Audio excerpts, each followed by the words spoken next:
Hello everyone, Michael Bretti here from Bretti Musical Instruments. I've got a really exciting ocarina batch unveiling for this video to kind of close out the month of October this year. And this one is particularly exciting in that this is a brand new size, one that I've been working towards for quite a while now, which was a very challenging effort. I think one of the most challenging ocarina developments I've done yet. So without further ado, I'm pleased to give a first look and listen to batch number 16 of high-end wooden inline ocarinas from Bretti Musical Instruments.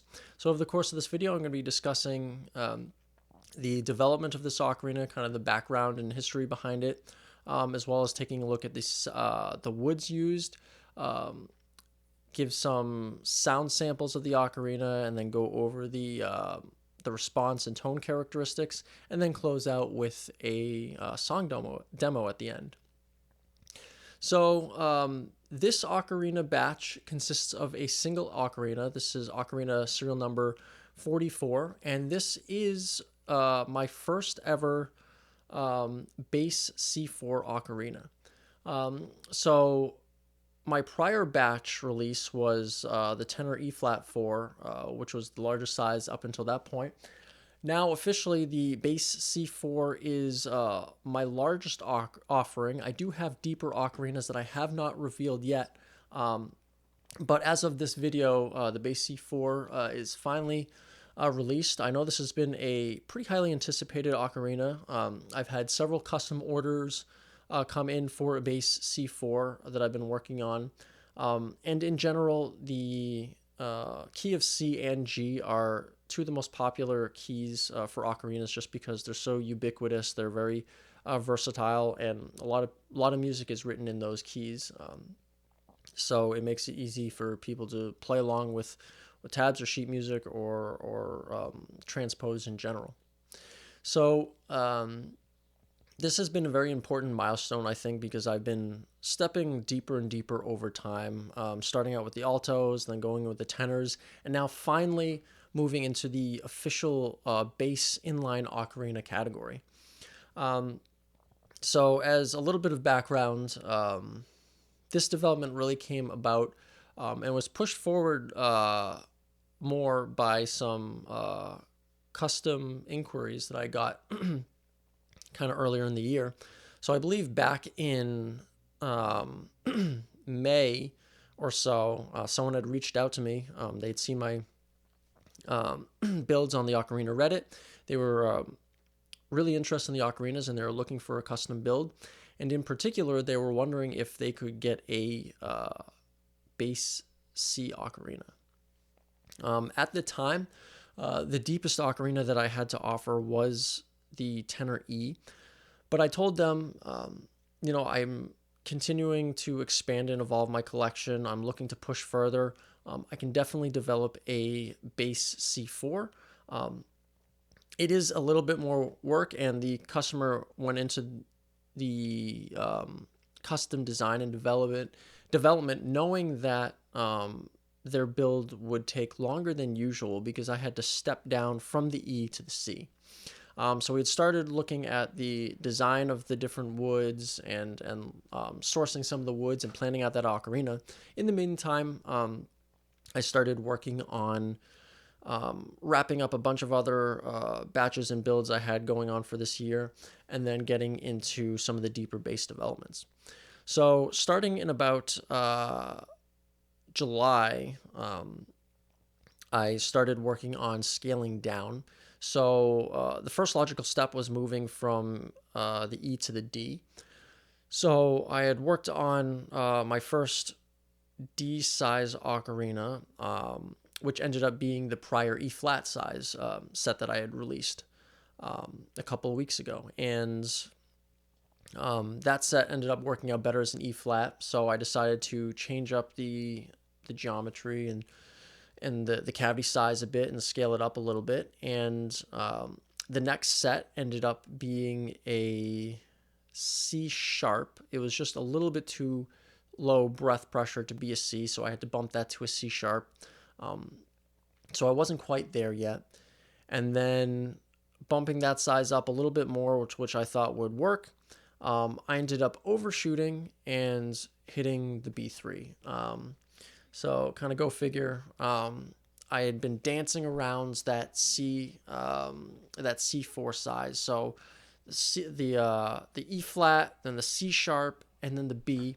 So I kind of dialed that back a little bit and got closer to where I wanted to be. I had mentioned at the beginning of this video, this was a really challenging effort because I had to figure out the scaling of the ocarinas, and it turns out that there's a lot of challenges with the inlines as you scale up. For the smaller inlines, there's this interesting resonance phenomenon that occurs when you start pushing an extended range that doesn't really exist in transverse ocarinas, and I've learned to work through that. And I found that that weird resonance condition actually disappears for the larger ocarinas. So starting out with the kind of the E flat 4 size, that second harmonic resonance at the upper end completely vanishes. So it makes voicing them easier. But the challenge then becomes voicing them in a way that's the last two holes, so the right thumb hole and the left pinky hole, don't explode in size too rapidly. I found that all the other holes on the larger tenors and the bass ocarinas still stay relatively small and don't scale up that much compared to the smaller size ocarinas that I make.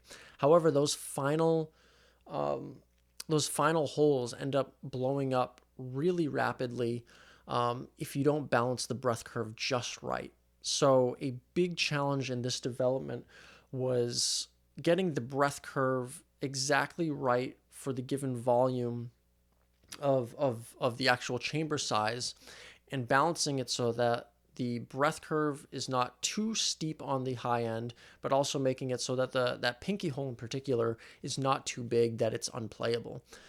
So it took a lot of trial and error. I ended up completely losing several ocarinas in the process. And if you've seen prior videos and you know kind of my philosophy, I hate waste. I hate wasting ocarinas in woods, and whenever I build one, if it's not working quite right, I'll rebuild it. So that often means cutting the top off or cutting the mouthpiece off, revoicing, retuning. And I've been largely very successful with that. I've only lost a couple of ocarinas completely in the entire time since my initial start of prototyping. However, with this build, I ended up losing multiple ocarinas, which is a fairly significant blow because these are such large ocarinas. It's a lot more wasted material, and there's a certain point, especially when you're drilling out the body, that there's a point of no return. Like if I mess up the top or I mess up the mouthpiece, I can redo those no problem. But the body is the foundation of the ocarina, and if I drill out too much on the body, there's a certain point where I can't recover. So I ended up losing several ocarinas. For reference, I'm currently on ocarina number 50, and prior to this, I only had a couple of officially lost ocarinas. So essentially more than doubling that number for this particular set was pretty large. I ended up losing another C and the C sharps, just trying to push it and play around and get the response to where I wanted. So that's actually part of the reason why this batch only has one ocarina. Typically you see at least two ocarinas, sometimes three, sometimes four. But for this particular batch, I only got this particular ocarina voiced in after I kind of sacrificed some of the other ocarinas to get to this stage. Now, in the development of this, moving forward from July to August and into September, kind of refining things, I had also started another custom bass C4. So it was even more critical now that I had these two really high-end, super custom bass C4s that were in the queue waiting for this to develop, because I had, again, told the customers I can definitely develop this out, but it's going to take a little bit more time because I need to really work out the C4 before I start cutting into the woods for the custom builds, and I wanted to really dial it in. Moving forward, I have further refined the C4. So this particular ocarina plays beautifully. It has a lot of beauty in the character. There's a couple of slight nuances to it that I'll get into, actually describing the ocarina itself. But I have since changed up this design already. The cavity size has increased just slightly, so I get a little bit more breath pressure while still maintaining the hole size that I want, as well as kind of changing up the grip ergonomics. Moving into the bass ocarinas, I'm kind of shifting from my standard kind of closer finger hole positions to a kind of wider, almost transverse style grip, to make it more comfortable to play for these larger ocarinas. So now let's actually take a look at this first bass C4. So this ocarina consists of 4 different woods. So this is building off of some of the prior woods that I've used in prior batch releases. So I had mentioned in the E flat 4s, I got a whole bunch of really nice ribbon striped sapele that I was using for larger ocarina developments. And that was largely used for the new bass developments and the larger tenor developments. So starting out, we can see that beautiful ribbon striped sapele. Again, it has a really nice iridescent figure. I mentioned this in the prior video. Typically, figure like curl or flame or stuff like that, the iridescent bands are usually moving perpendicular to the grain. For ribbon striping, however, that actually moves parallel with the grain, so you get this kind of nice elongated type iridescence that's almost like kind of like a satin, like strips of satin fabric running down the grain. So really beautiful, nice rich brown with a nice iridescence. Next, we have a thin stripe of purple heart going all the way around. I hadn't used purple heart for any accents for ocarinas before. I used it for a custom shun that was made with African blackwood with purple heart and padauk accents, and I actually liked that combination. So I kind of replicated that in this particular ocarina with the purple heart stripe and then the nice deep orange red padauk top. So it's kind of a unique combination. In the camera, it's very hard to distinguish between the purple heart and the padauk. But in real life, when you see it in the light, you have this kind of subtle contrast between this nice rich purple and this nice rich red that's a little bit unique. So I'll definitely be exploring more purple heart accents as I move forward.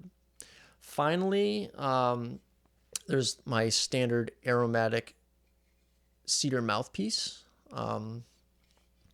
Overall, really clean grain, really straight grain. Just a really nice, classic looking ocarina.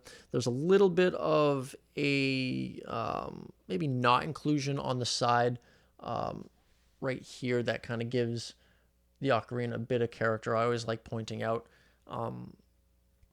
those types of subtle figuring within the woods.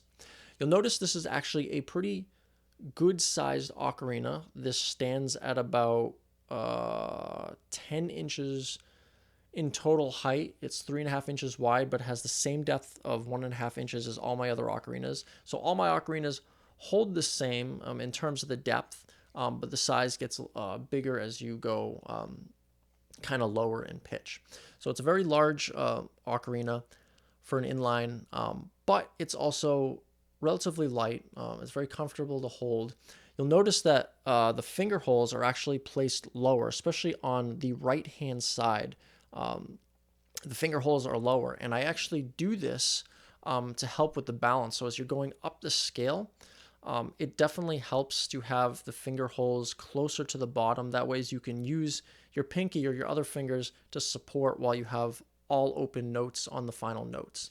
Whereas I find that if it's more up here on the side, you have to kind of balance on the side, but I like to balance from the bottom and support it from the bottom. And that's kind of from my preferences with how I make my shun, and how I balance and design the center of gravity of those to be held like that. So carrying that into still the larger bass ocarinas. You'll also notice that the size of the finger holes, and that's something I do want to get into. So for the right thumb hole, it is a little bit larger. It is still relatively pretty comfortable to cover. It's not that difficult unless you have really small hands or really thin fingers. And I do bevel the edges of those final 3 holes that are larger. So the left thumb, the right thumb, and the left pinky hole to make it fit, a little bit nicer without sharp edges, pushing into your finger. The big one, however, is that, or the big difference from my other ocarinas is that left pinky. So you notice the left pinky is noticeably larger than the other ocarinas. My hands are not wide. I do not have wide fingers. I have very long, narrow fingers. I still find that I can cover this. It does take some practice to get the positioning down, and you actually have to put your pinky into the hole almost as you're covering it, whereas the other finger holes kind of rest on the top. The pinky does have to sit down a little bit into it. So if you have really small fingers, these ocarinas probably would be a challenge. But they are still within the realm of most average size hands can probably fit this with a bit of practice. I will say that I am actually working on some new features, some new custom features for people who want deep or bass or contrabass ocarinas that won't be able to cover these finger holes, and especially for the contrabasses, the holes will just get too big to actually cover. So I'm going to need other means of helping players along with that. So for the contrabasses, I'm going to have some features that are going to be standard, but I will offer those features custom for things like the bass C, maybe even the bass D, for people who want to enjoy the ocarina without having to worry about not being able to cover that finger hole. So I also do want to mention that these ocarinas, like all my other ocarinas, these are 11-hole ocarinas tuned with the typical Asian-style transverse fingering. So this has a full 19-note range. So for inlines, for single-chamber inlines, these actually have still kind of the widest range of standard single-chamber inlines that have been offered by other makers in the past. And I've said this in many videos, I really hate the notion that bigger ocarinas, especially bigger inline ocarinas, have to be limited in the range. I want all my ocarinas, from my small altos to even larger contrabasses, to have the full capabilities so you can play all the songs you like for a single chamber on all my ocarinas. That makes things quite challenging. For the small ocarinas, to get that range, I have to deal with a lot of unusual harmonic dynamics that happen at the upper end. For these larger ocarinas, I have to be really careful in voicing. If the chamber size is not exactly right, or if I don't get the breath pressure right, this finger hole in particular will blow up really large. I can make it smaller by forcing the breath pressure, the breath curve, to be much higher at the top end, but I personally don't like that. I like a kind of more evenly smooth rising breath pressure. So there's a little bit of a trade-off that I make in balancing the voicing, the response, the finger hole size, everything to get kind of the balance that I like for these types of ocarinas, while being able to get that full 19-note range that is equivalent to an 11-hole transverse, and 12-hole transverses with except minus one of the subholes. So now let's get a sound sample of the full range of this ocarina. So I'm going to go up and down the full scale so you can hear it. So this is ocarina number 44.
So the bass ocarinas are naturally going to be a little bit lower breath pressure. So this is a little bit softer ocarina. Um, it's really great for anyone who likes a soft, warm ocarina that you can play comfortably anywhere. You can play this in a closed room. You can play this in a car.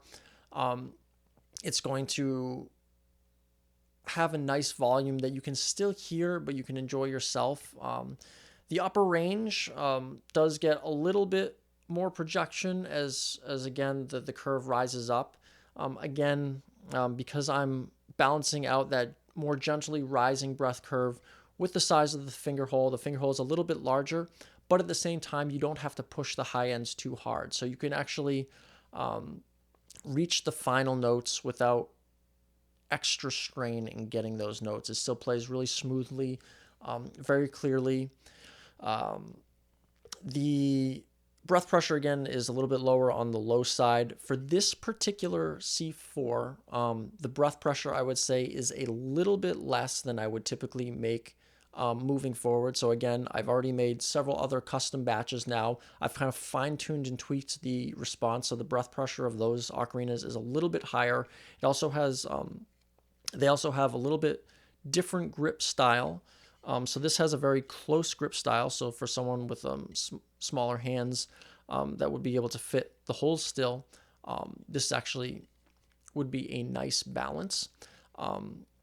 Low breath, very warm, mellow tone that you'd expect from a wooden bass ocarina, but you still get really nice clarity at the top end. It's a little bit more open too in terms of the breath at the low end, whereas for future batches I've kind of refined it so it gives a little bit more textured tone. But this is kind of a nice open, warm, rounded tone ocarina. Tiny bit of breathiness at the bottom end that gives you just that hint of breathiness, not excessive, but just kind of that bassy breathiness in a bass ocarina with some nice clarity at the top end. Very comfortable breath pressure curve going across and easily reaching those high notes without straining yourself. So overall, the bass ocarinas I've come to really enjoy. I keep liking the deeper ocarinas more and more as I go down the scale. I have an even larger ocarina than this I'm going to be unveiling at some point, and I'm going to be pushing even further. So I'm going to be making bigger contrabass ocarinas. So there's a lot of really exciting stuff.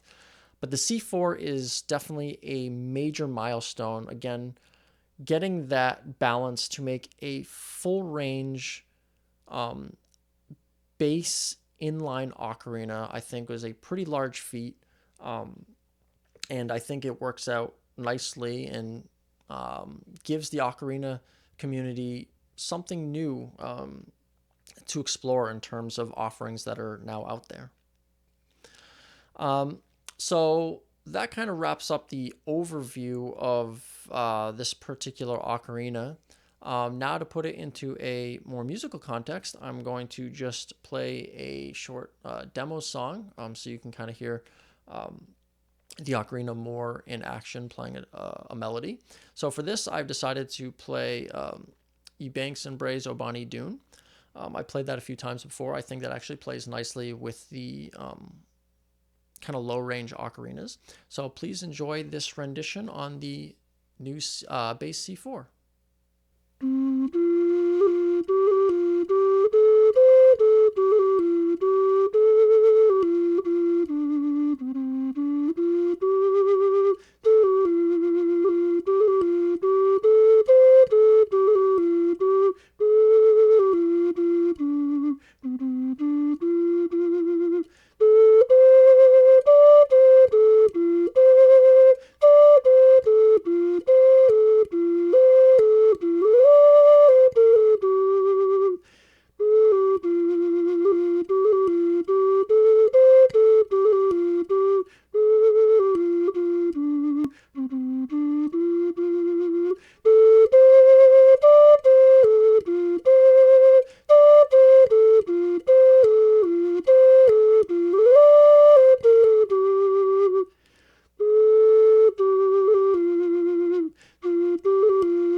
So with that, this wraps up this brand new batch unveiling for the end of October this year. This again is my very first bass C4 ocarina, a major evolution in these efforts as I continue to expand my ocarina line out. So a very popular key.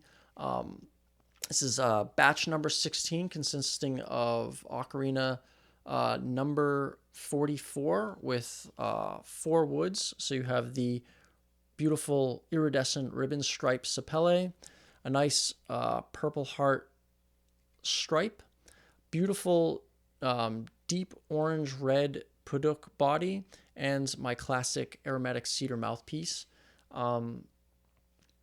This was a really challenging endeavor, but really fun, and has now opened up the doors to even deeper basses. Now that I've got the bass C4 going, which again is a really popular size, and is voiced to play across the full range. So I'm not holding back on the note range of these ocarinas. These get just the same range as all my other inlines, which are still kind of extended range inlines that are not typically seen for inline ocarinas in general. So again, just because it's a bass ocarina does not mean that the range has to be limited in any way at all. It makes my job much more challenging in voicing these ocarinas and getting the balance just right.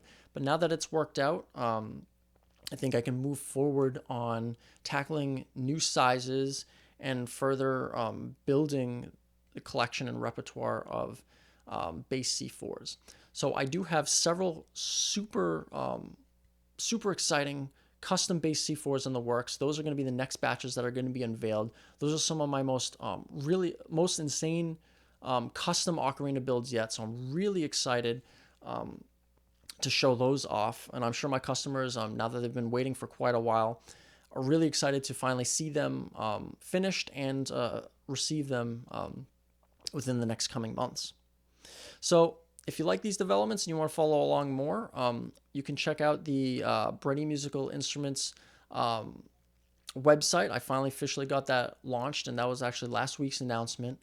So that is brettimusic.com, and that link is in the information below. You can see all the in-stock ocarinas, information on custom ocarinas, and all the instruments I've done to date. There's constant updates here on the YouTube channel, as well as the Instagram and the Facebook pages, and I am pretty active on several of the ocarina communities.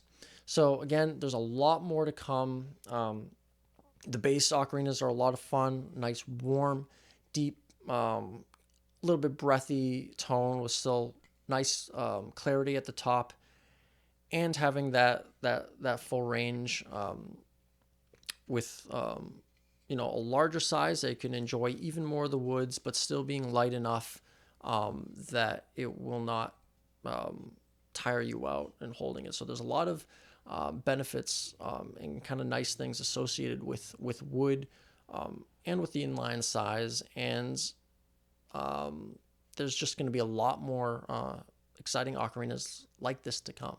So I want to thank you again for watching, and I'll see you next time.